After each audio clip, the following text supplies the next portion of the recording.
Hey y'all, welcome back to Shady Conversations, where we speak the truths most women keep tucked away. I'm your host, the Legacy Curator, Shaina Mowatt. Whether it's your first time tuning in or you've been riding with me since the beginning, this platform is all about shamelessly amplifying the unspoken truths of womanhood, and today's episode is another step on that journey. Let's get into it. Okay, so if you haven't caught on by now, February is my favorite month. There's just so much love going around, and it's my birthday month. So we just got done with Love Day. We don't call it V Day because, all the stipulations behind it, but Love Day. And every Love Day is different for me. I'm kind of conflicted because my birthday is at the end of the month, and I'd rather do it big for that than to be worried about some pagan holiday. But so this Love Day, I kind of just went into it with zero expectations. Me and my man was beefing a little bit. I think going from never living with a significant other and to now living with a significant other and raising kids together, it can be very testy, and I'm sure somebody out there can relate. But yeah, all the trials and tribulations, it never gives give up or nothing like that. But anywho, I'm getting off topic. We're talking about Love Day. So as y'all know, one of my themes for this year is sugar dumpling season.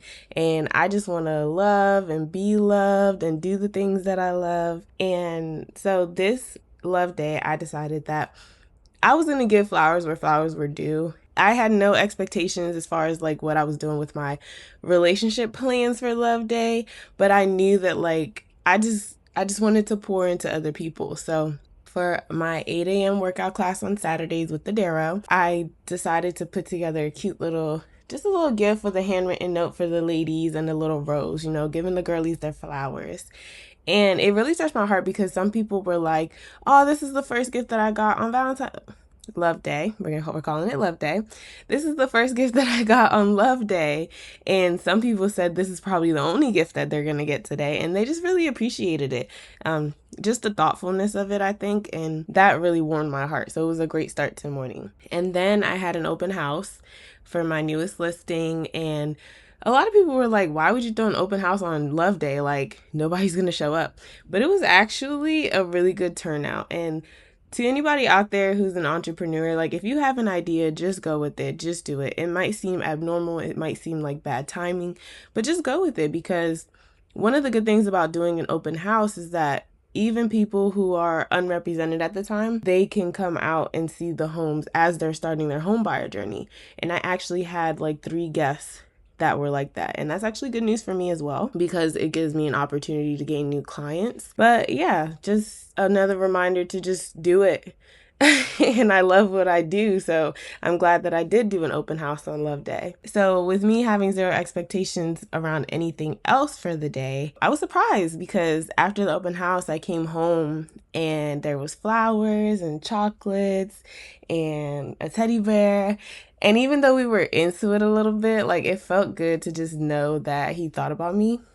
And it's funny because when I woke up that morning and we were talking about all the things like I was about to do today, whatever, there was no happy Love Day. There was no I love you. There was no plans for later, nothing like that. So I was like, okay, so it's a good thing I ain't had no expectations today. But coming home to that, it warmed my heart even again. So I just love Love Day, guys. So with all that, even though I was sitting here like, it's a little phony. It seems a little forced because we really not seeing eye to eye right now. And you just gonna buy me flowers and chocolates and think that we're okay. But then there was a card and it was a handwritten note inside. And this is what really tugged at my heartstrings. I'm gonna read it for y'all. He's probably gonna hate me for this, but I don't care. It was so sweet. It said, I have had the opportunity to love on you, to cherish you, to have handsome baby boys with you, and to have you as my childhood crush, soon to be able to call you my wife. You show me how much you have grown spiritually and mentally on a daily basis. No matter what obstacles come our way in life, just know our love for each other will always overcome it. I love you so much. Your man, your love for life, him. Happy Valentine's Day, my love. That him thing is an ongoing joke because I got mad at him one time and I changed his name in my phone to him with a capital H. And he was like, that's it. I was like, yeah, but you him. Like, I be trying to tell him, like, you him. But he's like, nah, we know why you did that. But yeah, the card was just so cute and it just tugged at my heartstrings. And it completely readjusted my whole attitude. So what we ended up doing for the night, after I realized, okay, like, yeah, we're into it, but you still gotta pour love into each other. So I turned to him and I was like, let's have a date night. We didn't make plans to go out. Everywhere is going to be super crowded. Like, I just wasn't here for it, especially with the last minute thing. So we did an impromptu paint and sip. We ordered takeout, and then we just sat down, had the music going, did some painting, and that was fun. And he was really into it, more than I thought he was going to be. Y'all know when like hood men, they act so hard and stuff like that. It'd be the little things that really get them. He was like, I really enjoy doing this. We should do it more often. And I'm a creative. I love art. I love to paint, which I actually don't do enough nowadays. So it'd be cool to add that to the list of things that we can do together. So I know a lot of people be like, oh, I don't celebrate Love Day because blah, blah, blah, blah, blah. Sometimes they're just a little bitter. And Love Day, to me, it doesn't have to be a pissing contest of who's loved more, on social media. Look what my man got me. Look what we did. Da da da da. I think Love Day can simply just be a gentle reminder to be a representation of love, because you never know who else may really need it. For example, me handing out roses to the ladies in the workout group. It's also a gentle reminder to allow yourself to receive love and embrace love even during heavy times. For example, the card and the flowers and everything, even though we was into it. And then it's also like an invitation to just reset and be in the moment. No matter what else is going on, like, let's be intentional today about the people that we love and the people that love us, and show up for them and just, give them their flowers where due. But yeah, I love Love Month, and I love that my birthday is in such a beautiful month. And now that we're past Love Day, got that out the way, we have officially reached my birthday week. So if you're hearing this on Spotify, my birthday is 6 days away. And if you're hearing this on YouTube on Monday, my birthday is 5 days away. So make sure y'all drop in the comments a little birthday cake or something. Just hype your girl up real quick, because I'm about to be 32. Hey girlies, we're gonna take a very intentional pause, because real quick, why haven't you locked in? Here's 15 seconds to get it done. If you're listening on Spotify, hit follow. And if you're watching on YouTube, then subscribe. That way you can be a part of all the conversations, past, present, and what's coming next. Now that we got that out the way, here's 5 more seconds to go like this episode. Thank you for locking in for real. All right, back to the episode. Birthdays are so important to me, and I think it just goes back to like childhood. One thing that my mom always did was make sure that we enjoyed our birthday, no matter what was going on. No matter if we had, money to do something, or, if the vibes weren't right or something. But she just always made sure that we enjoyed our birthdays. And I think it's super important that I keep that tradition alive and enjoy my birthday. And she loved her own birthday as well. And then I just want my kids to do the same. I want them to know birthdays are important. Even if it's not your own birthday, but other people's birthday, just recognizing them and celebrating them. My favorite birthday, or my best birthday memory, I don't remember everything, but one thing I do remember is that, so my sister's birthday is the day before mine, and growing up, we always celebrated together. We're 3 years and 1 day apart. I don't know. I just feel like she really made this day super special, because I was the youngest. I always had to do a lot of things that my sister wanted to do. And I was a tomboy. My sister was a girly girl. But one year, like, I just really was like, I'm not wearing a dress. Like, I don't want to get dressed up. I don't want to da da da da. I was really into like button-up shirts. Like, when I say tomboy, button-up shirts, pants, and like sneakers or something. And so what my mom did, to still make it a little girly, she bought these hot pink matching button-up shirts. And my sister was okay because it was pink. She wasn't too crazy about the fact that it was a button-up shirt. But I think that was the first year that I really felt like I was being recognized, instead of it just being the two of us. Oh, it's y'all's birthday. Even though we were celebrating together, it was just that little touch to make me feel like I was just as important, even though I'm the youngest. I still mattered on my birthday. It was about me as well. So that's one of my best birthday memories. And That's kind of the vibe that I think everybody should feel on their birthdays, no matter if you only celebrate for a day or a whole month like I do. And people are always getting on me. They be like, Shaina, your birthday is one day and it's at the end of the month. Yes, but love month is all month long, so I'm going to celebrate my birthday all month long. Anywho. Yeah, that's like one of my best birthday memories that I just always cherish because I remember the way that it made me feel. Now, one thing I can say is that I am so over planning my own birthday. Like, I would love a good old-fashioned surprise party. Somebody just take the wheel, plan it, invite all my peoples. Let's turn up, let's have fun. Because it's stressful trying to figure out all the things and, like you want to invite everybody, but if somebody else plans it for you and somebody doesn't get invited, you could be like, oh, I didn't even know it was happening. It just takes the pressure off. I would love a good old-fashioned surprise birthday party. Hint, hint to anyone listening and loves me enough to throw me one. Maybe not this year, maybe next year. We'll talk about it. Or we won't because it's a surprise. We'll see.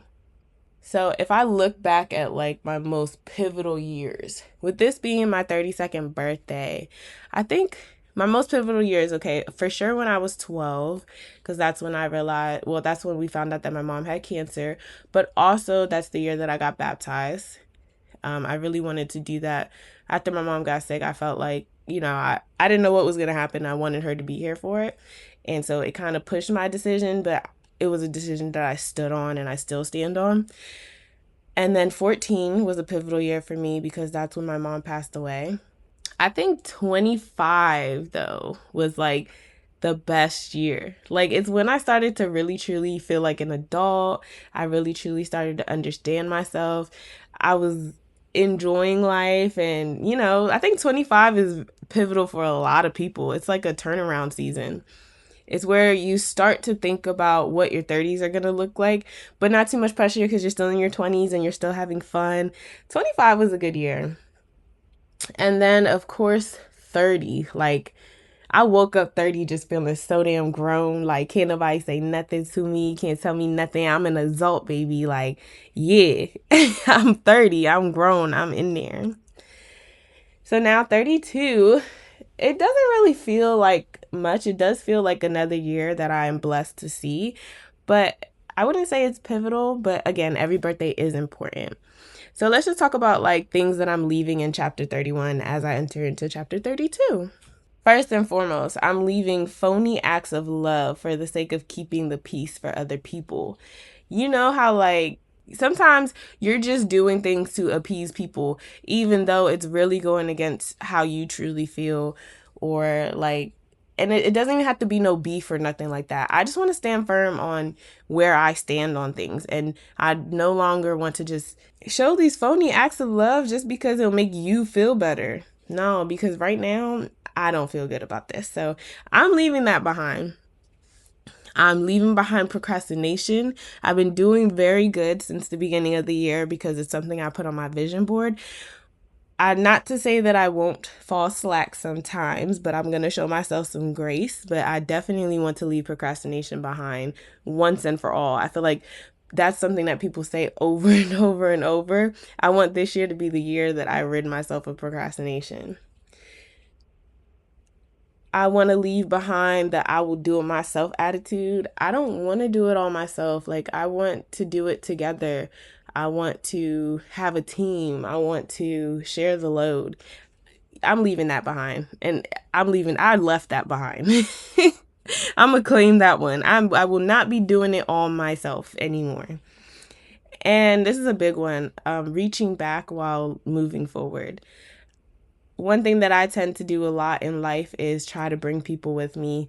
I'm trying to reach new levels and they're either scared, not necessarily ready for it, have no vision for themselves, and I'm just pulling them with me. I'm going to start letting go. I can't hold your hand no more. I got things that I got to do for me, for my family, and I'm going to get it done. So no more reaching back while moving forward. And I just want to take a minute to invite you guys to leave all these things behind with me. Okay, this is the year that we really just walk in our truths and keep moving forward. Some things that I'm leaning into in chapter 32. Definitely collective and commitment. Those are my 2 words for the year, for my chapter 32 year. It's on my vision board. Like I said, I don't want to do it all by myself. I want to have a collective and commitment. And even though I'm letting go of people who can't move forward with me, there are a bunch of people who do want to move forward with me. And that's the collective that I want to be down for. I'm leaning into money-making activities. Now, this is actually something that I learned to do in chapter 31, but I'm fully embracing it in chapter 32, and I'm taking finances to the next level this year. It's my millionaire year, y'all, in real estate and everything with this platform. We doing big things this year, guys. I also want to get back to my inner child. I want to have fun again. I think when I was reflecting on the year, which I always do right before my birthday, which we kind of talked about in a previous episode that was dropped on February 1st, I believe. I just want to have fun again. I want to do things that I love to do. I want to play tennis. I want to do Pilates. I want to go out and party, but not too hard because I am a little bit of an old lady now. So I won't be out late night, but maybe in the daytime. I want to brunch.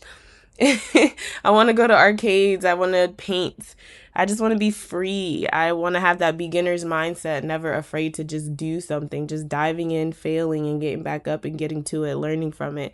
I want to lean into my inner child. I'm leaning into lines in the sand. Deal breakers. I'm standing firm. I am standing firm on that. Those phony acts of love. We not doing that no more. I'm drawing lines in the sand and they are very clear and plain.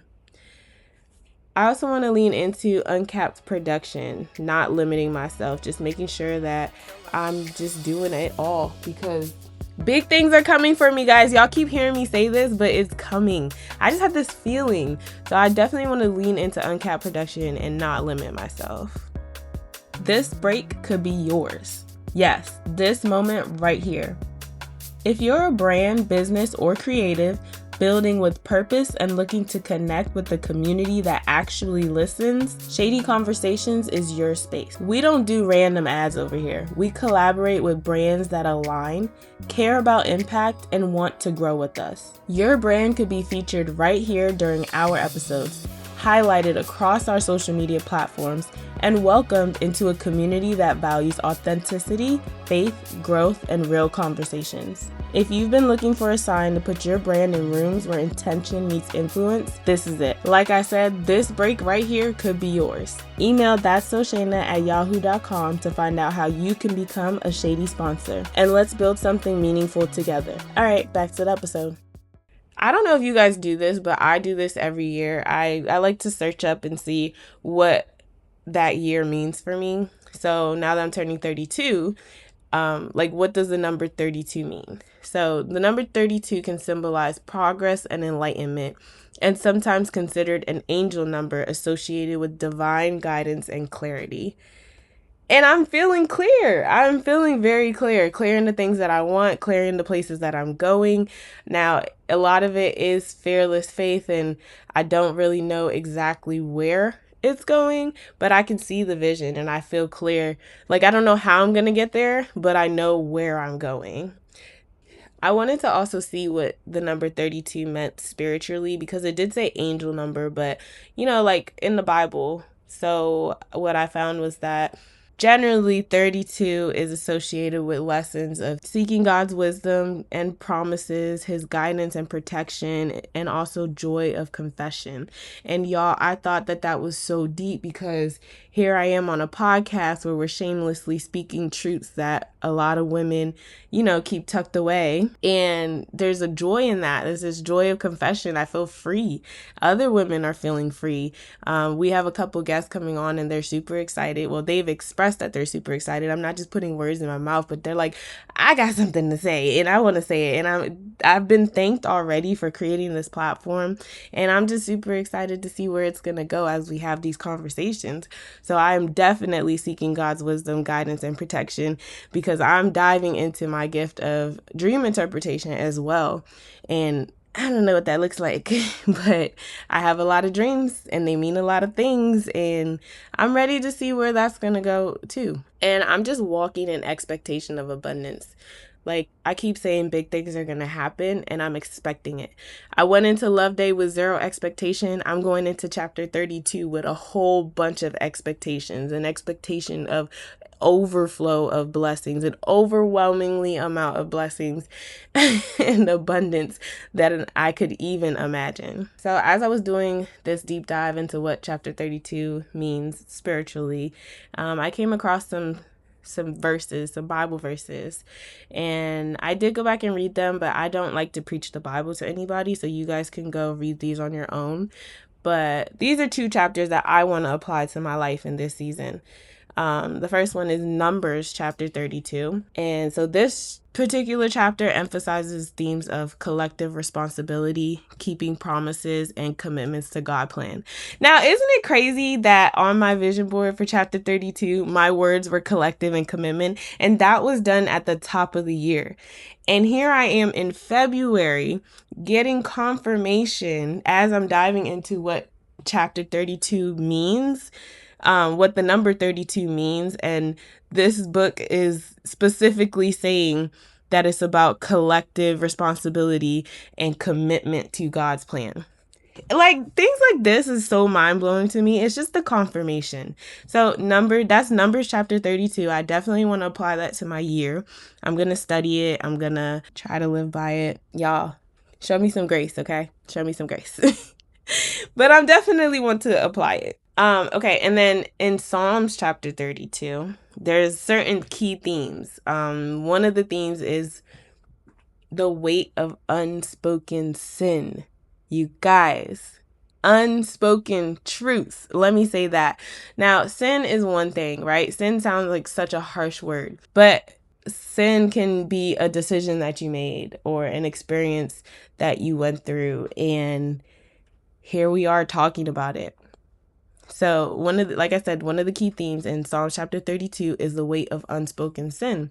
So the psalm describes the physical and spiritual suffering that comes from hiding sin, hiding your decisions, hiding your truths. In the chapter itself, they showed it with like feeling your bones waste away and your strength drying up. Like, it's such a heavy burden to have to keep all these things tucked away.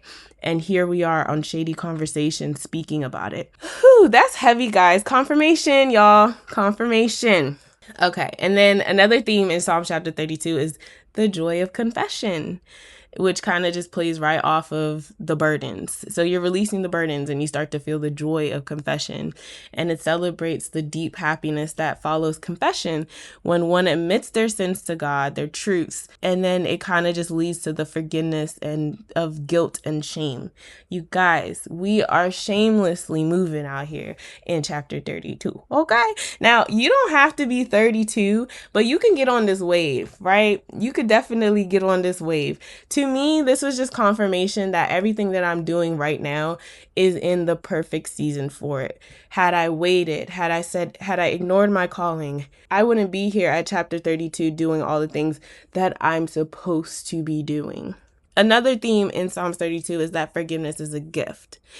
Now, forgiveness is something that I'm really working on. I don't know if you guys recall when I had my cousin Charissa on the show and we were talking about how we got into it one time and she was like, "You don't forgive people." And I'm like, I really don't. I have a hard time letting things go.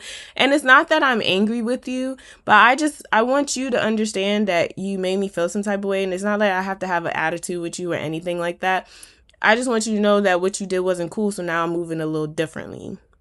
I just have a hard time with forgiveness, guys, but it is something that I'm working on. So the theme of forgiveness is a gift.